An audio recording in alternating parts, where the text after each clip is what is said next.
It had been 7 years since Hollow Point was supposedly saved.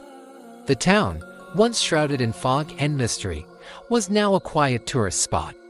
Brochures called it the town that escaped the mists. People came for the views, the seafood, and the very old chapel on the cliff. No one talked about what really happened that night, except for the few who couldn't forget. I'm Detective Rowan Blake. XNYPD. I arrived on the evening ferry with a duffel bag and a file of unsolved cases. I don't believe in ghosts, but I believe in patterns. And Hollow Point had one hell of a pattern. 6 disappearances in 3 months. No bodies. No witnesses. Just gone. The sheriff's last note was chilling. All missing persons were last seen near reflective surfaces. Residents claimed their reflections moved before they vanished. Reflections moved. I knew fear left fingerprints, and this town was covered in them. Sheriff Mason Cole looked like a man haunted by something he couldn't see. "You from the task force?" he asked. "Freelance," I said. "I take the ones nobody else will." He chuckled darkly. "Then you'll fit right in." He then asked a question that would change everything. "You ever hear of Detective Alara Hale?" I knew the name. She led the rescue here in 2018, then disappeared. Not disappeared, Mason corrected. She became something else. That night, in my rental house, I set up cameras pointed at the mirrors. At midnight, the bathroom mirror fogged over. My reflection smiled back at me. I wasn't smiling. It mouthed a single word, "remember." Then it vanished. The next day, I learned a boy named Ben had disappeared while cleaning mirrors at the local inn, leaving only a handprint from the inside.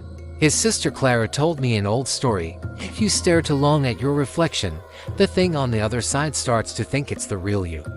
She said the thin world opens when someone dies trying to close it. Alara Hale.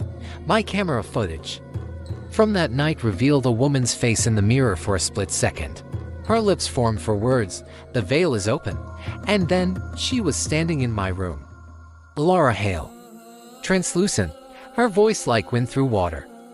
"You need to leave, Rowan," she whispered. "It's feeding again. On reflections. On memory." Before I could stop her, she stepped backward into the mirror and was gone. The disappearances got worse. A teacher vanished on a Zoom call.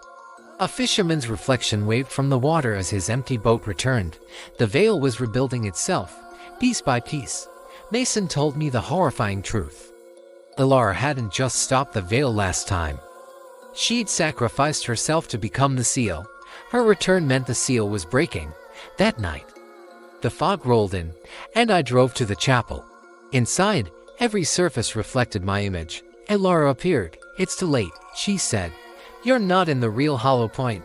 You never were." The people I'd met, Mason, Clara, they were all echoes, created by the veil to lure me in. Then, she reached through my chest and pulled me into the glass. I was inside the mirror, a shimmering, silent version of Hollow Point, populated by frozen, featureless glass figures. This was the veil world built from stolen reflections. I found a whisper of Sheriff Mason, trapped in a wall. He told me the veil was breaking apart, that soon the two worlds would merge, and no one would know which was real.